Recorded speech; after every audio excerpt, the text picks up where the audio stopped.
అందరికీ నమస్కారాలు.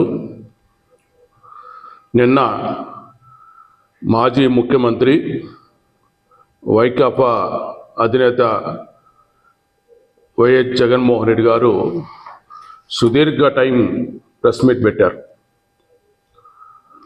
మరి ఆయన ప్రెస్ మీట్లో మాట్లాడుతూ జగన్ 2 చూస్తారు, మళ్ళీ అధికారంలోకి వస్తాం, 30 సంవత్సరాలు రాష్ట్రాన్ని పరిపాలన చేస్తాను, మంచి చేసిన వాళ్ళు గుర్తుపెట్టుకుంటాం, చెడ్డ చేసిన వాళ్ళు భరతం పడతాం అనే రీతిలో మాట్లాడడం జరిగింది. ఆయన మాట తీరు హావభావాలు చూస్తుంటే పగటి కళ్ళకు అంటున్నాడండి. కేవలం పార్టీ క్యాడర్ను తన చేయి జారిపోకుండా చూసుకోవడం, పార్టీని ఉనికిలో పెట్టుకోవడం కోసమే మేకపోతు గాంభీర్యం ప్రకటిస్తూ కార్యకర్తలకు భరోసా ఇచ్చే విధంగా మాట్లాడడం జరిగింది అనేది మేము భావిస్తూ ఉన్నాం. ఓకే, ఒక పార్టీ నాయకుడిగా పార్టీ క్యాడర్ ధైర్యం చెప్పి పార్టీలో నిలబెట్టాలనుకోవడం ఏ నాయకుడికైనా కూడా అవసరమే. అయితే మళ్ళీ అధికారులకు వస్తానని చెప్పి జగన్ పార్ట్ 2 చూస్తారని చెప్పడం హాస్యాస్పదంగా ఉంది. నేను ఒకటే జగన్మోహన్ రెడ్డి గారికి చెప్తున్నా, మీరు ముఖ్యమంత్రిగా 5 ఏళ్ళు రాష్ట్రాన్ని పరిపాలన చేశారు. జగన్ 1 రాష్ట్ర ప్రజలు బాగా గమనించారు,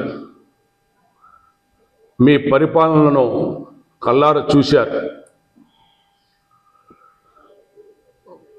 జగన్ 1లో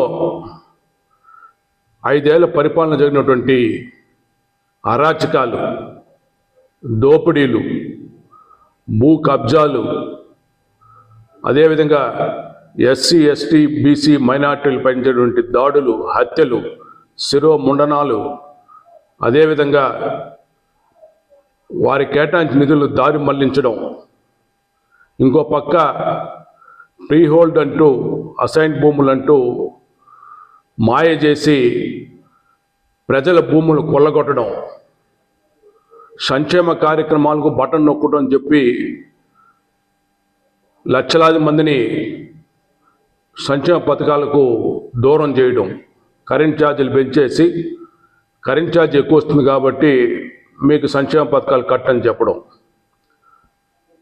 కక్ష సాధింపు చర్యలు, అక్రమ కేసులు, అర్ధరాత్రి గోడలు దూకి బెడ్రూమ్లోకి వెళ్ళి అరెస్టులు చేయడం, ఇవన్నీ కూడా రాష్ట్ర ప్రజానీకం చూశారు, అనుభవించారు. ఎవరికి కూడా పబ్లిక్గా మాట్లాడలేని పరిస్థితి, స్వేచ్ఛగా తమ మాటలు చెప్పుకోలేని పరిస్థితి,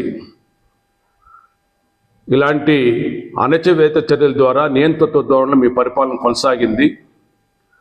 మీ 1వ పార్టీ పరిపాలన చూసిన ప్రజలు ఇంకొకసారి మీకు అధికారం ఇస్తారని చెప్పేది కళ్ళది. ఎట్టి పరిస్థితుల్లో కూడా ఈ రాష్ట్రంలో జగన్మోహన్ రెడ్డికి తిరిగి అధికారాన్ని అప్పగించేటువంటి అవకాశమే లేదు. రాష్ట్ర ప్రజలు ఇంకో 30 సంవత్సరాలు మీ మొదటి పరిపాలనను గుర్తుంచుకుంటారు. మళ్ళీ మీరు ముఖ్యమంత్రిగా ఈ రాష్ట్రంలో కానీ అవకాశం వస్తే ఈ రాష్ట్రాన్ని మరింత సర్వనాశనం చేస్తారు. ప్రజల ఆస్తులకు రక్షణ ఉండదు, ప్రజా సంపదకు రక్షణ ఉండదు, మొత్తం దోపిడీమయమైపోతుంది. చివరికి సాధారణ ప్రజలు కూడా రోడ్ల మీదకి వచ్చే పరిస్థితి ఉండదు, ఎవరికి రక్షణ ఉండదు అనేటువంటి పరిస్థితి ప్రజల్లో ఉంది. కాబట్టి ఎట్టి పరిస్థితుల్లో కూడా మీరు మళ్ళీ అధికారంలోకి వచ్చే అవకాశం లేదని మేము స్పష్టంగా తెలియజేస్తున్నాం. ఆ అవకాశం ప్రజలు మీకు ఇవ్వరు.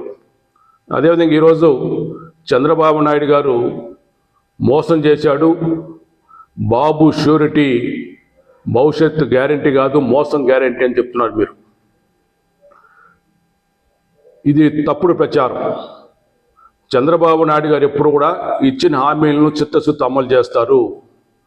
మీలాగా నవరత్నాలు అని చెప్పి ఒక్క సంవత్సరం పథకాలు ఎగ్గొట్టినటువంటి చరిత్ర చంద్రబాబు నాయుడు కాదు. మీరు 1000 రూపాయలు పెన్షన్ పెంచుతానని చెప్పి 5 సంవత్సరాలు కాలయాపన చేశారు. సంవత్సరం 250 అంటూ 5వ సంవత్సరంలో 3000 రూపాయలు చేశారు. చంద్రబాబు నాయుడు గారు కూటమి ప్రభుత్వ అధికారులకు వచ్చిన తర్వాత వచ్చిన మొదటి నెలలోనే మరి 1000 రూపాయలు పెంచి 3000 నుంచి 4000 రూపాయలు చేయడం జరిగింది. ఇంటింటికి వెళ్ళి పంపిణీ చేయడం జరుగుతాం. అదేవిధంగా అన్నా క్యాంటీన్లు ప్రారంభించాం. ఉచిత సిలిండర్ల పథకం ఆల్రెడీ అమలు చేశాం.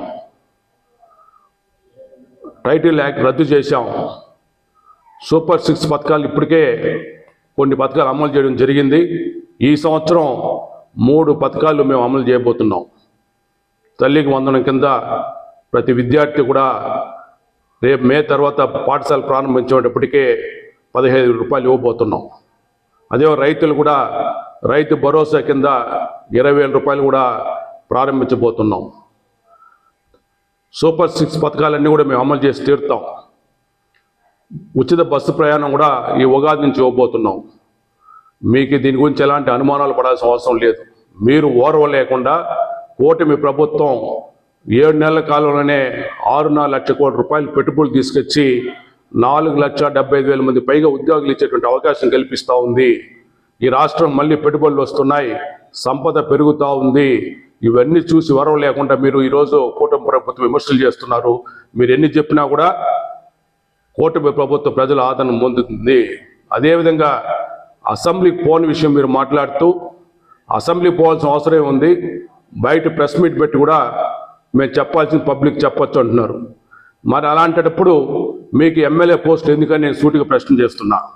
అసెంబ్లీకి వెళ్ళలేనప్పుడు వెళ్ళను అని చెప్పేటువంటి జగన్మోహన్ రెడ్డి కానీ ఆయన పార్టీ ఎమ్మెల్యే అందరూ కూడా వెంటనే రాజీనామా చేసి బయట ప్రెస్ మీట్లు పెట్టుకుంటారో బహిరంగ సభలు పెట్టుకుంటారో మీ సౌకర్యం. అంతేగాని ఎమ్మెల్యేలుగా కొనసాగుతూ ప్రభుత్వం నుంచి ఎమ్మెల్యేకి వచ్చేటువంటి ఆర్థిక లాభాలను పొందుతూ అసెంబ్లీకి పోకుండా మేము బయట నుంచి మా పని మేము చేస్తామని చెప్పడం అనేది అంతకంటే నీచమైనది ఒకటి ఉండదు. కాబట్టి మీరు వెంటనే రాజీనామా చేయాలని కూడా డిమాండ్ చేస్తాం.